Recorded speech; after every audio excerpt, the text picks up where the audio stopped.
빛을 따라서 매주 화요일 이 시간은 서대문교회 최종태 목사님께서 말씀 전하십니다.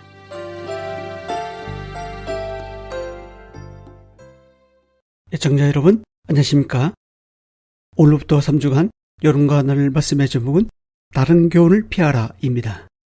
너 하나님의 사람아 라는 큰 주제 아래 4가지 소제목을 가지고 하나님이 원하시는 사람에 대해 상고해 나가고 있습니다. 오늘은 첫 번째 소제목의 첫 시간입니다. 디모데전서 6장 11, 12절입니다. 오직 너 하나님의 사람아, 이것들을 피하고 의와 경건과 믿음과 사랑과 인내와 온유를 따르며 믿음의 선한 싸움을 싸우라. 영생을 취하라. 이를 위하여 내가 부르심을 받았고 많은 증인 앞에서 선한 증언을 하였도다. 방금 읽은 말씀은 바울이 자신의 영적인 아들이었던 디모데를 권면한 말씀입니다. 첫 번째로 바울은 이렇게 말합니다. 오직 너 하나님의 사람아, 이것들을 피하고. 하나님의 사람으로서 해야 할 것 첫 번째는 피하는 것입니다. 피하다라는 단어의 원어를 보면 도망치다, 도망하여 구원받다 라는 뜻을 가지고 있습니다. 즉 이것들을 피하라 라는 것은 곧 이것들로부터 도망쳐 구원받으라 라는 뜻입니다. 그러면 이것들, 즉 피해야 할 대상은 무엇이 있을까요? 바로 앞부분인 3절에서 10절에 나오는 것들입니다. 즉 거짓 교사들의 다른 교훈과 돈을 사랑하는 마음입니다. 여기서 한 가지를 더한다면 음행입니다. 바울의 다른 서신서를 보면 음행을 피하라고 수차례 강조하고 있기 때문입니다. 피해야 할 것들에 숨어 있는 공통적인 특징이 있는데 그것은 바로 욕심입니다. 지적인 욕심, 부하고 싶은 욕심, 내 몸을 즐겁게 하려는 욕심. 이러한 욕망은 하나님의 사람으로 살아가려는 그리스도인들을 호심탐탐 노립니다. 욕심은 만족을 모릅니다. 그 정도면 됐는데 그보다 더 갖고 싶고 더 하고 싶은 것이 욕심입니다. 욕심 없는 사람이 어디 있겠습니까? 저도 욕심 많은 사람 중에 한 명입니다. 그러나 하나님의 사람은 자족하는 마음을 가질 줄 안다는 것입니다. 피하라 라는 것에는 거기서 멈추라 라는 뜻도 포함되어 있습니다. 베드로는 베드로전서 4장 3절에서 이방인의 뜻을 따라 행한 것은 지나간 때로 족하도다 라고 말씀하고 있습니다.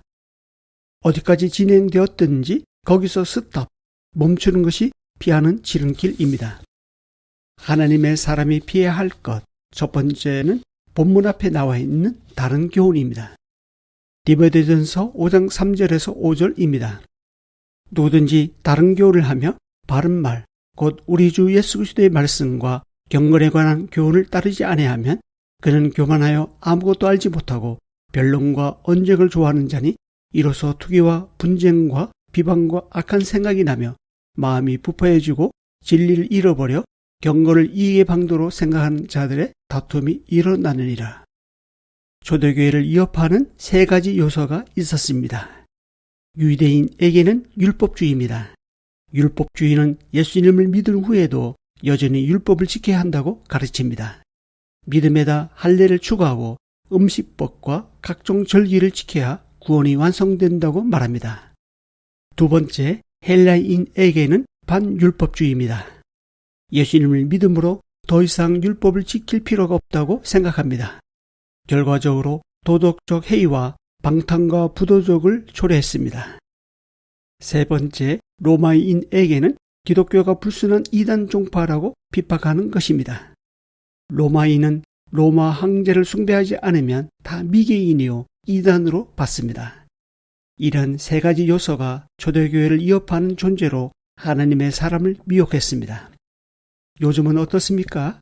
신천지, 구원파, 안상홍 증인회 등이 하나님의 사람을 미혹합니다. 20년 전까지 올라가면 통일교, JMS, 영생교, 박대선, 동방교 등이 있습니다. 특히 신천지는 여러 가지 전술을 달리해서 교모의 기존 교회를 파고들어 위협하고 있습니다. 하나님의 사람은 다른 교훈을 전파하는 이런 거짓 가르침에 대해 단호히 거절하고 피할 줄 알아야 합니다. 이단은 다른 것이 아닙니다. 끝이 다른 것입니다. 처음엔 그럴듯한 말로 시작하지만 어느 정도 됐다 싶으면 속내를 드러냅니다. 내가 재림 예수다, 나를 따르라 라든가 다른 성경 해석을 제시한다든가 뭔가 신비한 영적 체험 등을 강조한다면 의심해 봐야 합니다. 예수 그리스도 말고 다른 것으로도 구원받을 수 있다고 주장한다면 그것이 어떤 것이 할지라도 다른 교훈입니다. 성경은 다른 이로서는 구원을 받을 수 없나니 천하 사람 중에 구원을 받을 만한 다른 이름을 우리에게 주신 일이 없음이라고 사도행전 4장 12절에서 분명하게 말씀하고 있습니다.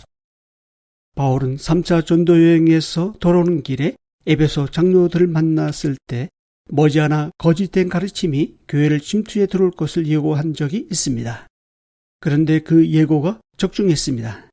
바울이 디모데를 에베소 교회 일꾼으로 남겨놓고 마게도냐 지역으로 가 있을 때였습니다. 초기 영지주의 사상이 에베소 교회를 침투해 들어와 혼란시키고 있었습니다. 이 사상은 물질적인 것, 곧 육적인 것은 악하고 비물질적인 것, 곧 영적인 것은 선하다는 교리입니다. 악한 물질적인 요소를 피해야만 한다고 가르쳤습니다. 이런 태도는 정반대의 결과를 초래했는데요. 육체적인 요소들에 대한 무관심이 오히려 성적인 방종과 도덕적인 무감각을 만들어냈고 마음을 부패하게 만들었습니다. 이들은 예수님을 믿는 목적을 자신의 야망을 성취하기 위한 수단으로 사용했습니다. 진리를 잃어버리고 경건을 이익의 방편으로 생각하다 보니까 변론과 언쟁을 좋아했습니다. 갈라디아서에 보면 거짓 교사들의 행동 패턴이 4가지 동사로 표현되고 있는 것을 볼 수 있는데요. 이들은 1장 7절에서 교란하다, 즉 혼란에 빠뜨립니다. 3장 1절에서는 꾀다, 즉 마술을 걸어 홀리게 만듭니다. 5장 7절에서 설득하다, 즉 논리적으로 무장해서 박식한 사람처럼 말합니다. 6장 12절에서는 강요하다, 즉 협박하고 공갈합니다. 제대로 살지 못하면 천국에 못 간다고 겁박합니다.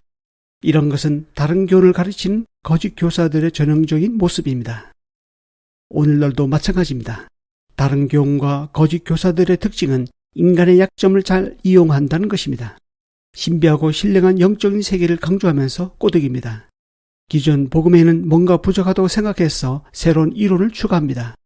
사람들의 지적 호기심을 자극해서 무료로 성경 공부해준다 하면서 성경 공부에 목말라 하는 성도들을 유혹합니다. 혹시 이런 것에 미혹되어 있다면 어디까지 진행되었든지 간에 거기서 멈추시고 돌아서시기 바랍니다. 하나님을 믿는 믿음은 복잡한 것이 아닙니다. 단순하고 쉽고 이미 우리가 알고 있는 것들입니다.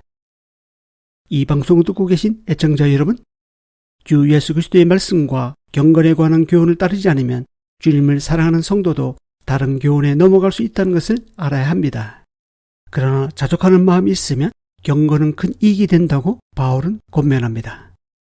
진리의 말씀, 경건에 관한 교훈을 따르면서 하나님의 사람으로 살아가는 저와 여러분이 될 수 있기를 바랍니다. 다음 시간에 이어서 말씀드리겠습니다. 감사합니다.